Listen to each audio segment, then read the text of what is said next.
morning. Today I'm going to talk to you about wax and our journey to finding the right wax base for our new collection. Because there are lots of different wax bases and we've used most of them. In 2013 when we launched, we used a classic paraffin wax base. Paraffin is pretty much the most popular wax base still today. But of course with paraffin, it's a byproduct of the oil industry, and any extraction from beneath the ground of course can't be replaced. And even though we used a food grade mineral wax, paraffin wax, we still felt uncomfortable that we were participating in something that wasn't sustainable.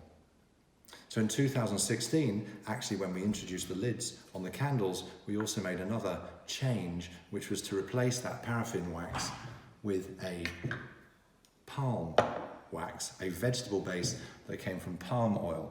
Palm oil is the most land efficient crop on earth. However, there are a number of issues with that crop, not least deforestation and monoculture agriculture. Now we were aware of the RSPO certification, Round Table for Sustainable Palm Oil, and we chose to use RSPO palm. However, we didn't realize until later there were 4 levels of certification from the RSPO, and only 2 of them guaranteed sustainably farmed palm oil. We felt uncomfortable ultimately to stay with a palm base, even though it had a great burn, and we chose to move on to a soy wax base. Soy is another major global land crop.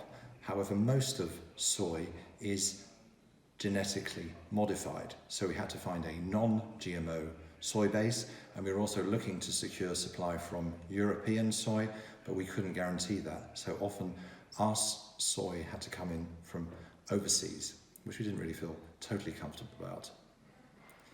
Last but not least, and isn't it always true that sometimes when you go looking for something, you find it on your own doorstep? We came across the wax base that we now use for our next generation collection.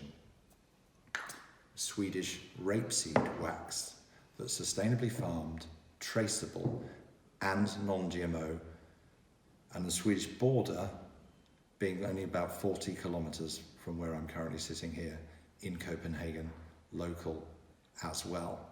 Now, all those wax bases look more or less the same to the untrained eye. All of them burn more or less the same to the expert candle maker. But there is an incredible degree of difference between where they come from. Thanks for listening.